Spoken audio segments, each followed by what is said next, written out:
This channel does not promote any violent, harmful, or illegal activities. All content provided by this channel is meant for an educational purpose only. Top quality और consistent performance के लिए सिर्फ silver pump नाम याद रखना। নমস্কার, আরো একবার স্বাগত টিভি9 বাংলায়। লিমা রয়েছে আপনাদের সঙ্গে। আর এই মুহূর্তে বড় খবরে নজর। আহমেদাবাদে ভয়াবহ বিমান দুর্ঘটনার এক মাস পর চাঞ্চল্যকর রিপোর্ট সামনে এসেছে। এএআইবির রিপোর্টে সামনে এলো আহমেদাবাদ লন্ডন বিমানের ভয়ঙ্কর পরিণতির কারণ। আমি কমলেশ চৌধুরী আমাদের রিপোর্টারের কাছ থেকে জানবো যে ঠিক কি রয়েছে এই রিপোর্টে। কমলেশ, গোটা দেশ নয় গোটা বিশ্বই জানতে চাইছিল যে এই রিপোর্টে ঠিক কি বিষয়টা সামনে আসে, কি কারণে এই দুর্ঘটনা হয়েছিল, জানাও প্লিজ। দেখো লিমা, এই রিপোর্টেও একটা বিষয় উঠে এসেছে।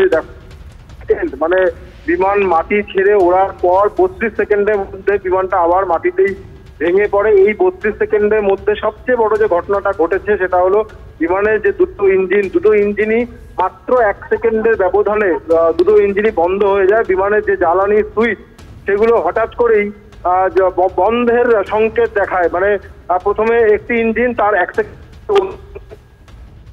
ফলে তার সেই ইঞ্জিনে জ্বালানি আসার যে কানেকশন, মানে জ্বালানি সরবরাহ বন্ধ হতেই বিমানটা নামতে শুরু করে। এবার এখানেই যে প্রশ্নটা উঠে আসছে যে বিমানের জ্বালানি সুইচটা বন্ধ হলো কি করে। ককপিট ভয়েস রেকর্ডার থেকে যে তথ্য পাওয়া যাচ্ছে, প্রথম একজন পাইলট আরেকজন পাইলটকে প্রশ্ন করে তুমি বন্ধ করে দিলে কেন। অন্য পাইলট বলেন যে আমি বন্ধ করিনি।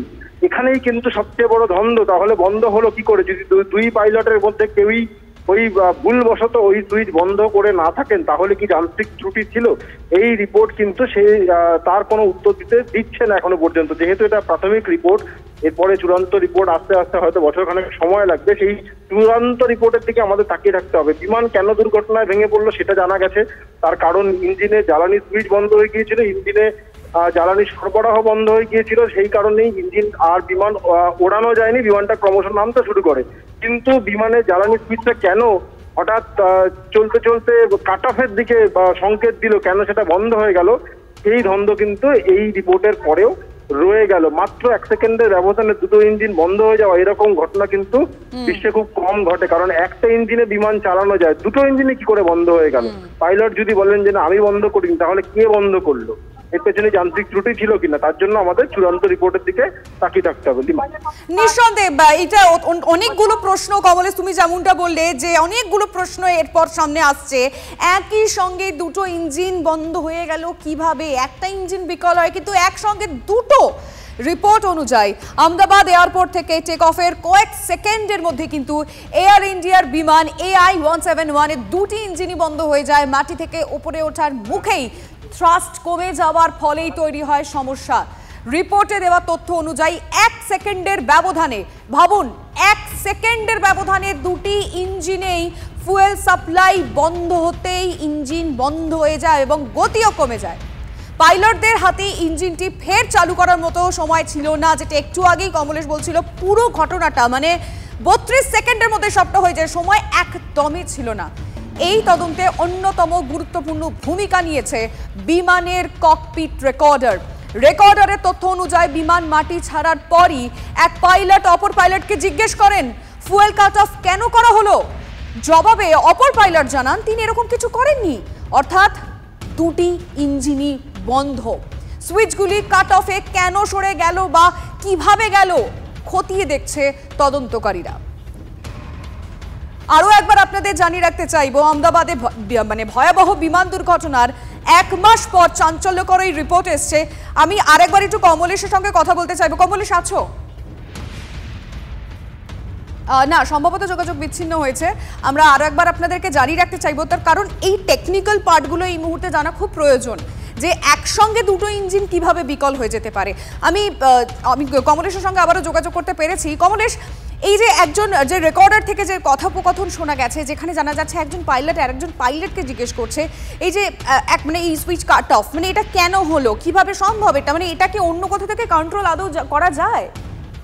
দেখো, এখানেই তো সব থেকে বড় প্রশ্ন। এই প্রশ্নগুলোর কোনো উত্তর এই রিপোর্টে নেই যে কিভাবে 1 সেকেন্ডের ব্যবধানে দুটো ইঞ্জিন তার যে ফুয়েল আসবো কমলেশ, বরং এক্সপার্টদের সঙ্গে কথা বলে একটু উত্তরটা যদি আমরা পাই, তাই সেটাই চেষ্টা করছি আমরা। পাইলট অরিন্দম দত্তের সঙ্গে আমরা যোগাযোগ করতে পেরেছি। মিস্টার অরিন্দম দত্ত, আপনাকে টিভি9 বাংলায় স্বাগত। যে রিপোর্ট সামনে এসেছে সেই রিপোর্ট অনুযায়ী আহমেদাবাদ এয়ারপোর্ট থেকে টেক অফের কয়েক সেকেন্ডের মধ্যেই এয়ার ইন্ডিয়ার বিমান AI-171-এর দুটো ইঞ্জিন বন্ধ হয়ে যায়।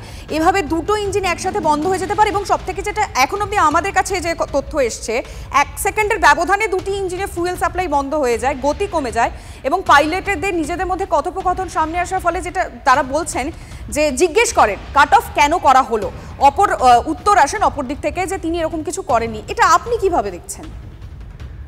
প্রথম কথা, একসাথে দুটো ইঞ্জিন টেক অফের পরই বন্ধ হয়ে যাবে, এটা ভীষণই অস্বাভাবিক ব্যাপার, এটা খুব একটা ন্যাচারাল ব্যাপার নয়।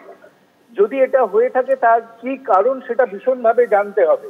আর এটা আপনি বলছেন 1 সেকেন্ডের ডিফারেন্সের দুখানা ইঞ্জিন যদি বন্ধ হয়ে যায় পর ইটস আ বিগ ডিজাস্টার। এটাকে মেনলি প্রথম রিপোর্টটাকে ভীষণ খুঁটিয়ে পড়তে হবে।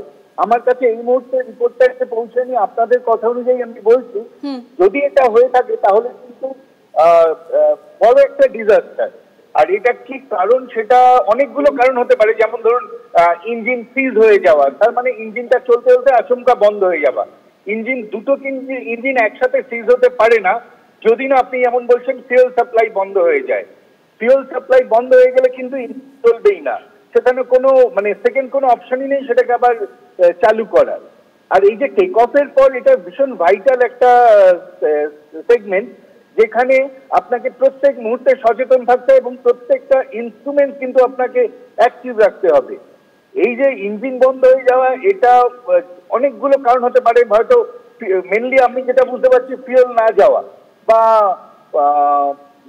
অন্যান্য পাইলট ইঞ্জিনে আগুন ধরে যাওয়া, তখন তাও ইঞ্জিন চলে কিন্তু ফিউয়েল না গেলে ইঞ্জিন ফ্রিজ হয়ে যায়। টেক অফের সময় যদি এটা হয়, এটা মারাত্মক একটা ঘটনা। বেশ, ধন্যবাদ আপনাকে।